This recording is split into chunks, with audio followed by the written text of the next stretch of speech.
IIT 2012 का एक question है म्यूचुअल इंडक्शन का, बहुत ही अच्छा question.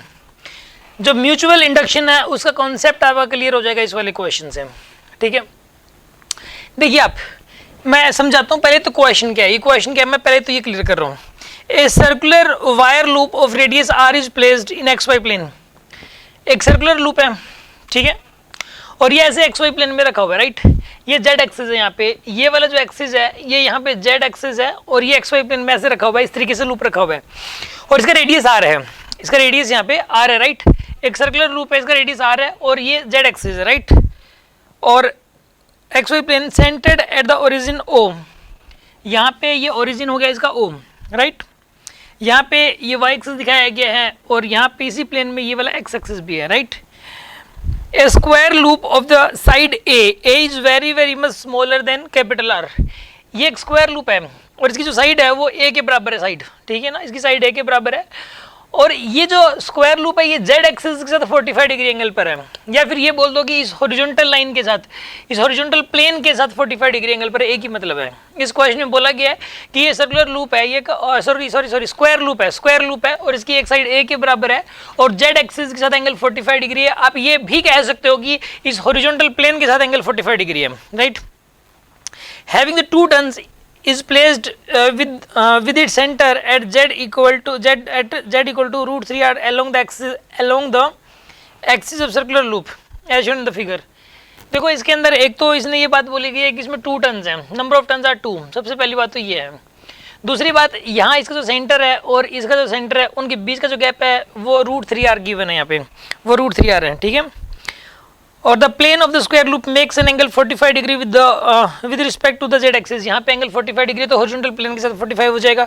If the mutual inductance between the two loops is given by coefficient of mutual induction capital M।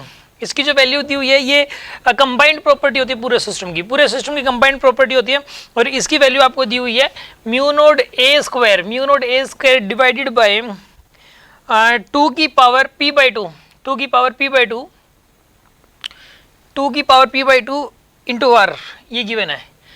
यहाँ पे अब आपको बताना है p की वैल्यू क्या होगी, what is the value of p की वैल्यू आपको बतानी है। क्वेश्चन ये है, सुनिए आप, मैं ये वाला जो क्वेश्चन ना बिल्कुल बेसिक पे जाके करूँगा, ठीक है ना, बेसिक तरीके से करूँगा इसको मैं, ठीक है। पहले जो म्यूचुअल इंडक्शन के जो क्वेश्चंस मैंने रेगुलर क्लास में करवाए थे, ठीक वैसा ही क्वेश्चन है, कोई फर्क नहीं है, बस ये एंगल 45 डिग्री दे दिया, ठीक है, और कोई भी फर्क नहीं है। और ये बेसिक डेफिनेशन से ही सोल्व होगा, बेसिक तरीके से ही सोल्व होगा, इसमें कोई नया ट्विस्ट नहीं है, कोई नई बात नहीं है इस वाले क्वेश्चन में, ठीक है। स्टार्ट करते हैं हम। ऐसा करिए आप, देखो इसमें तरीका क्या होता है कि कैपिटल एम हम अपनी मर्जी से निकालेंगे पहले, और जो कैपिटल एम हम निकालेंगे और ये जो दे रखा है उन दोनों को इक्वेट कर देंगे हम, राइट। देखिए हम कैपिटल एम कैसे निकालेंगे, हम किसी एक के अंदर करंट फ्लो होता हुआ मानेंगे, ठीक है ना, और दूसरे में से पास करने वाला फ्लक्स निकाल लेंगे। फिर जो बड़े वाले में मानते हैं अक्सर करंट, तो इसके अंदर करंट फ्लो होता हुआ मान लो कि इसमें से आई का करंट फ्लो कर रहा है, ऐसा मान लो आप, ठीक है। और अब ये देखो कि इस करंट की वजह से इसमें से कितना फ्लक्स पास करेगा, राइट। इस करंट की वजह से इसमें से कितना फ्लक्स पास करेगा। पहले तो ये बताइए आप मुझे कि यहाँ पे मैग्नेटिक फील्ड कितना होगा सेंटर पे इस वाले लूप की वजह से एक मैग्नेटिक फील्ड होगा। उस मैग्नेटिक फील्ड की वैल्यू क्या होगी, सुनिए आप, उस मैग्नेटिक फील्ड की वैल्यू हो जाएगी यहाँ पे, उस मैग्नेटिक फील्ड की वैल्यू होगी, फॉर्मूला होता है mu naught IR square upon में 2 into R square plus X square की पावर 3/2, ठीक है ना। ये रिजल्ट मैंने कहा था फॉर्मूले तो आपको टिप्स पे होनी चाहिए। आर क्या है यहाँ पे, इस फॉर्मूले में आर रेडियस है और एक्स यहाँ से लेके यहाँ तक की डिस्टेंस है। देखो फॉर्मूला था वो mu naught IR square upon में 2 into R square plus X square की पावर 3/2, ये फॉर्मूला था जो कि आपको याद करना था। अब देखिए म्यू नोट करंट की वैल्यू आई मैंने मान रखी है, ठीक है ना, और आर क्या यहाँ पे इसका रेडियस है, तो यहाँ पे तो आर स्क्वायर ही आएगा, ओके। अब 2 इंटू आर स्क्वायर यहाँ पे अगेन ये रेडियस ये इस वाले लूप का, और x क्या चीज़ है बताइए, यहाँ पे x जो है ये वाली डिस्टेंस है √3r, तो यहाँ पे आप पुट करेंगे √3r इसका स्क्वायर और फिर पावर करेंगे 3/2, राइट।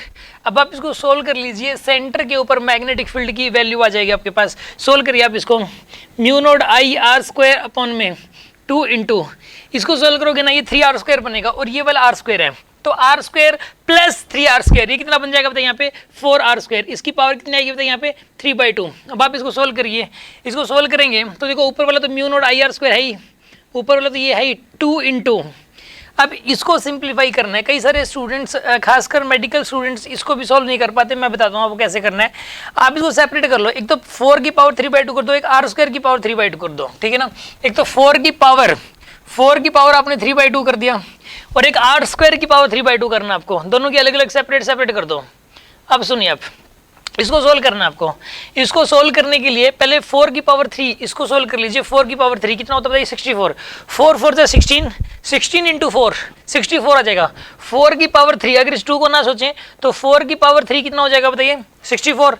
अब ये पावर 1/2, 3 को तो ले लिया आपने, तो ये 1/2 रह गया। तो यहाँ पे इसको लिख सकते हो आप 64 की पावर 1/2, ठीक है। 64 की पावर 1/2 होता है यहाँ पे 8, ठीक है ना। तो ये तो 8 हो गया, और यहाँ पे इसमें 2 से 2 कैंसिल, तो r³ बन जाएगा, ये 8r³ ये बनेगा इसको सोल्व करने के बाद। तो आप यहाँ पे लिख सकते हैं 8r³ सोल्व होने के बाद ये आ जाएगा आपके पास, ठीक है। तो आपके पास आ गया ये। अब μ0 I r² अपॉन कितना आ जाएगा बताइए यहाँ पे? 16r³, 16r³। तो r² से ये कैंसिल हो जाएगा, तो μ0 I अपॉन में 16r ये आएगा magnetic field. This is the magnetic field at the centre of this square due to this circular loop. इस सर्कुलर लूप की वजह से इसके सेंटर पर मैग्नेटिक फील्ड की वैल्यू इतनी होगी। अब मैंने ये निकालना है कि इसमें से फ्लक्स कितना पास करेगा, ठीक है। अगर ये इस तरीके से रखा रहता तो सीधा एरिया से मल्टीप्लाई कर देते a²। देखिए आप, मैं बता देता हूँ, जो फ्लक्स होता है वो होता है BA cos थीटा होता है। वैसे B.A होता है ना, BA cos थीटा। अगर यहाँ पे थी, अगर ये ऐसे रखा होता ना, तो यहाँ पे एरिया वेक्टर भी ऊपर की तरफ और मैग्नेटिक फील्ड भी ऊपर की तरफ, तो एंगल 0 डिग्री हो जाता, cos 0 1 हो जाता, ठीक है। अभी यहाँ पे ना cos 45 यूज करोगे आप, b की वैल्यू तो हो जाएगी μ0 I अपॉन में 16r, एरिया हो जाएगा इसका a², एरिया हो गया इसका a², और यहाँ पे आएगा cos 45 होता है 1/√2। तो यानी कि आपके पास कितना आएगा बताइए? μ0 I। अच्छा, इसमें नेट फ्लक्स बताना है, इसमें ना नंबर ऑफ टर्न्स भी तो 2 है ना, चलो बाद में 2 से मल्टीप्लाई कर देंगे। तो ये आएगा आपके पास μ0 I a² अपॉन 16√2 r, ये आएगा आपके पास, क्योंकि cos 45 तो 1/√2। ओके, अभी नेट फ्लक्स बताने कितना पास करेगा इसमें से नेट फ्लक्स कितना पास करेगा, फाई नेट की वैल्यू आपको बतानी है। तो फाई नेट निकालने के लिए इसी को 2 से मल्टीप्लाई कर दो, इसी को 2 से मल्टीप्लाई करोगे तो ये आएगा μ0 I a² अपॉन 8√2r आएगा आपके पास, 8√2r, ये a² है। ये इसमें से पास होने वाला नेट फ्लक्स आ गया आपके पास, ठीक है। अच्छा, एक बात बताइए आप, जो m होता है, m निकालने का तरीका क्या होता है बताइए? m निकालने का तरीका, मैं इसको रब कर रहा हूँ, ये तो यहाँ पे तो सिर्फ फॉर्मूले लिखे हुए हैं, राइट, तो इसको रब किया जा सकता है। अब सुनिए आप, ऐसा कैसे, इसमें कैसे करेंगे बताइए? जो m होता है वो होता है flux, total flux, phi net upon में करंट। ये कौन सा होता है? देखो सुनो, इसमें से आपने करंट माना, करंट चलता हुआ, और इस करंट की वजह से इसमें से पास होने वाला टोटल फ्लक्स निकाल लिया, और डिवाइडेड बाय ये वाला करंट करना आपको, ठीक है ना, m निकालने के लिए। यही करते हैं हम लोग पहले भी।